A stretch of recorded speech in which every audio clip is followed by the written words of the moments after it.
जब अमीर लोग कहीं ट्रिप के लिए जाते हैं तो वो छोटे शहरों से बड़े शहरों की ओर जाते हैं, गोवा, शिमला, मनाली वगैरह जाते हैं।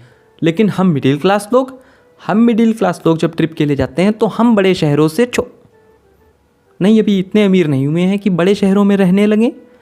हाँ, तो हम मिडिल क्लास लोग छोटे शहरों से गांव की तरफ जाते हैं। और गांव में भी कहाँ, अपने मामा के घर या फिर मौसी के घर। सिर्फ हमारी ज़िंदगी में ट्रिप के नाम पे यही 2 जगहें होती हैं जाने के लिए। और हम शिमला वगैरह कभी नहीं जा पाते क्योंकि हमें वो बीमारी होती है ना, मिडिल क्लास लोगों को वो बीमारी होती है जो सब मिडिल क्लास लोगों को होती है। अरे वहीं पैसे की कमी वाली बीमारी।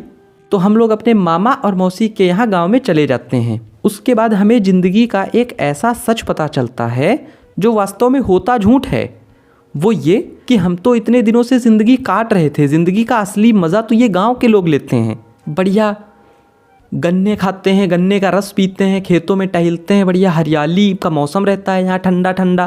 क्योंकि हम सिर्फ उनके द्वारा ली गई मज़ा को देखते थे। वो कितनी मेहनत कर रहे हैं धूप में वो हम नहीं देखते थे। और इंसानी दिमाग इतना हरामी होता है भाई, ज़िंदगी के दुख ढूंढ ढूंढ के लाता है, तुमको बताता है, और सुख जो होता है वो भूल जाता है। इतना हरामी है ये दिमाग। और अगर तुम अपने मामा के यहाँ गए होगे और वहाँ पे खेती में कोई काम करता होगा तो तुम्हारे साथ ये चीज़ ज़रूर हुई होगी। मान लो तुम खेत में खड़े होगे, सब लोग मिलके गन्ना छील रहे होंगे और तुम कोई काम नहीं कर रहे होगे। फिर तुमसे कोई रैंडम पर्सन आके पूछेगा और कोई ऐसी चीज़ जान पूछ के पूछेगा खेती से रिलेटेड जो तुमको नहीं पता होगी। फॉर एग्ज़ाम्पल, गन्ना कैसे बोया जाता है। अब तुम नहीं जानते होगे तो तुम गलती से बोल दोगे बीज डाले जाते होंगे। फिर भैया तुम्हारी हंसी उड़ाई जाएगी, सब मिलके तुम्हारी हंसी उड़ाएंगे। मैं मानता हूँ ये मजाक चल रहा है, ठीक है, रोस्टिंग हो रही है मेरी, लेकिन ये कैसा मजाक है यार। जब तुमको पता है कि सामने वाले को नहीं पता है तो ऐसी चीज़ पूछने का मतलब क्या। फिर खेती के बारे में तुमको कोई भी नॉलेज नहीं होने के कारण तुमको एक छोटी सी जॉब ऑफ़र की जाएगी जिसके लिए तुमसे किसी भी प्रकार की कोई भी एलिजिबिलिटी नहीं मांगी जाएगी। वो ये कि खेत में काम करने वाले व्यक्ति को तुमको शरबत और नमकीन देना है। फिर तुम डेली उनके लिए शरबत लेके जाओगे और नमकीन साथ में लेके जाओगे और वापस लाओगे खाली बोतल। भाई लेकिन कुछ भी कहो, उन दिनों के गर्मियों की छुट्टियों की बात ही कुछ और थी। इतनी मज़ा आती थी। एक तो तब इंस्टा, यूट्यूब वगैरह कुछ था नहीं, तो भाई दिल खोल के मज़ा आती थी। आजकल के बच्चों को वैसी मज़ा आ ही नहीं सकती।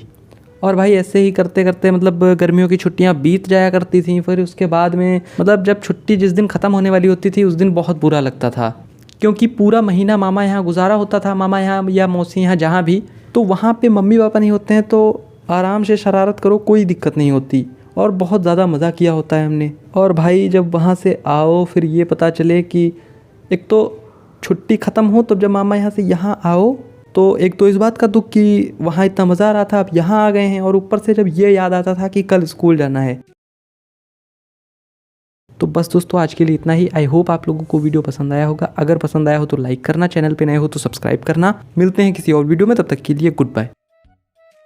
वैसे गर्मियों की छुट्टियों में जब मामा के घर जाते थे तो वहाँ पे सब लोग देख के बस यही बोलते थे, शहर में कुछ खाने को नहीं पाता है क्या, कितना दुबला हो गया है। भले ही आप पिछली बार से 1-2 किलो वजन बढ़ा के गए हो, लेकिन इन लोगों की मतलब गांव में रहने वाले लोगों की आंखों में पता नहीं क्या होता है, इनको शहर का हर आदमी दुबला पतला और कमज़ोर दिखाई देता है।